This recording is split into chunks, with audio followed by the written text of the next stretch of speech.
Estamos aquí, aquí en la finca, aquí con Don Miro. ¿Quién? En la finca, vea. ¿A quién es que le dice? Vamos para acá. Están todos reunidos aquí a la orilla del fogón, vea, aquí frente al fogón.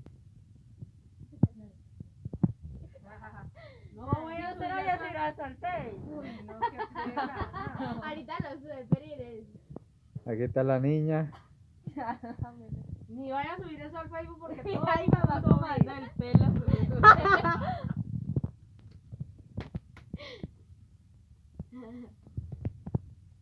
Uy, no. tío. Estamos aquí en la fogata.